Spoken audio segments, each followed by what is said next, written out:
গণপরিবহনে ভাড়া বৃদ্ধির প্রভাব এখনও চট্টগ্রামে পড়েনি। এই বিষয়ে বিস্তারিত জানাতে যুক্ত হচ্ছেন সহকর্মী রুনা আনসারি। রুনা, চট্টগ্রামের পরিস্থিতি কেমন দেখছেন? এছাড়া ফিলিং স্টেশনের অবস্থাও আমাদের জানাবেন।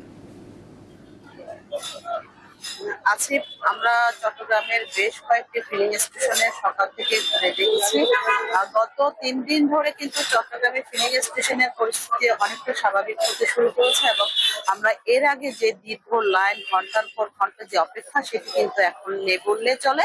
এবং প্রত্যেকটা ফিলিং স্টেশনে কিন্তু মোটামুটি যারা আসছে তারা তেল পাচ্ছে এবং আগের মতো লাইন নেই। আর গণপরিবহনের ভাড়া যেটি সরকারের পক্ষ থেকে বৃদ্ধি করার কথা বলা হয়েছে প্রতি কিলোমিটার 11 পয়সা করে, সেটি কিন্তু চট্টগ্রামে এখনো ভাড়া বৃদ্ধি করেনি। আমরা কিছুক্ষণ আগে বাংলাদেশ সড়ক পরিবহন মালিক সমিতির যে যুগ্ম সম্পাদক শাহজাহান, তার সাথে কথা বলেছিলাম। তিনি আমাদেরকে জানিয়েছেন বিআরটিএ থেকে তাদেরকে একটি রিশিডিউল দেওয়া হবে, যেটি প্রতিটা রুটে কত কিলোমিটার রাস্তা এবং কত কিলোমিটার আসলে বাসে কত টাকা পুরোপুরি ভাড়া বাড়বে, 11 পয়সা করে যদি হয় প্রতি কিলোমিটারে। সেই রিশিডিউল দেওয়ার পরে কিন্তু তারা ভাড়া বাড়াবে। নয়তো তারা যদি তাদের ইচ্ছা মতো ভাড়া বাড়ায়, সেক্ষেত্রে দেখা যায় কি যারা যাত্রী তাদের সাথে অনেক সময় তাদের বাকবিতণ্ডা হয়, অনেক সময় অনেক ঝামেলা হয়ে যায়। যার কারণে বিআরটিএ থেকে নির্ধারণ করে দেওয়া রিশিডিউল তালিকা অনুযায়ী তারা ভাড়া বাড়াবে। যেহেতু বিআরটিএ আজকে বন্ধ, আগামীকাল হয়তো তাদেরকে রিশিডিউলটা দেওয়া হবে। দিলে পরে তারপরে তারা তাদের সিদ্ধান্ত নিবেন এবং কোন রুটে কত টাকা ভাড়া বাড়াবে সেটি তারা সেভাবে তালিকা দিয়ে কিন্তু জানিয়ে দিবেন যাত্রীদেরকে।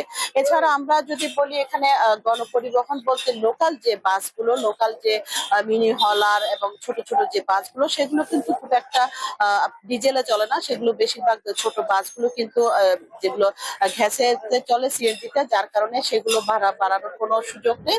এবং ডিজেলে যেগুলো চলে লোকাল বাস, সেগুলো কিন্তু এরই মধ্যে কিছু কিছু বাস ভাড়া বাড়িয়েছে। তারা তাদের ইচ্ছে মতো নিচ্ছে, এমন অভিযোগ কিন্তু যাত্রীরা করেছে। তবে যেহেতু এখানে সবচেয়ে বড় কথা চট্টগ্রামের উত্তর জেলা, দক্ষিণ জেলা এবং আন্তঃজেলার যে বাসগুলো, সেগুলোর ভাড়া বাড়ানোর বিষয়টি কিন্তু সবচেয়ে বেশি গুরুত্বপূর্ণ এবং সেগুলোই কিন্তু বিআরটিএ থেকে রিশিডিউল পাওয়ার পরে আগামীকাল তারা সিদ্ধান্ত দিবেন কত টাকা বাড়ছেন। চট্টগ্রামে কিন্তু এ পর্যন্ত যে রুটগুলোতে বাসগুলো রয়েছে, সেখানে সবচেয়ে বেশি বাস চলছে হচ্ছে আন্তঃজেলায়। আন্তঃজেলায় প্রতিদিন প্রায় 12 থেকে 1500 বাস এখান থেকে যাতায়াত করে, বাসগুলো যাতায়াত করে, যেগুলো কিন্তু ভাড়া এখনো পর্যন্ত পারেনি এবং সে প্রভাব পড়েনি।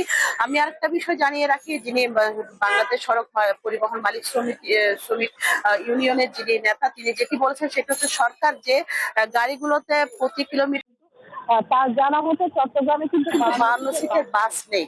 যার কারণে যে বাসগুলো সেগুলো 52 সিটের কম, 52 সিটের কম গাড়িগুলোতে যদি 11 পয়সা করে বাড়ানো হয়, তাহলে সেক্ষেত্রে তাদের কিন্তু যে ডিজেলের দাম বেড়েছে সেটি কিন্তু তাদের পোষাবে না, এমনটা জানি। কিন্তু এই একটি ফারাকটা কিন্তু তারা আসলে পেয়েছেন এখানে। তো 52 সিটের গাড়ি হলে 11 পয়সা যদি প্রতি কিলোমিটারে বাড়ে, তাহলে তাদের খুব পোষাবে। 52 সিটের নিচের গাড়িগুলোতে কিন্তু তাদের পোষাবে না।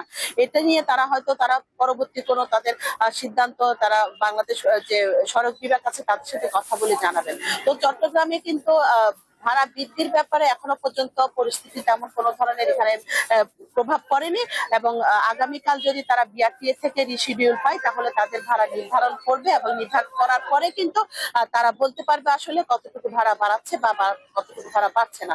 এ ছিল আমার কাছে আজকে গণপরিবহনের ভাড়া বৃদ্ধির ব্যাপারে সর্বশেষ তথ্য। আছে জি, ছিলেন রুনা আনসারি।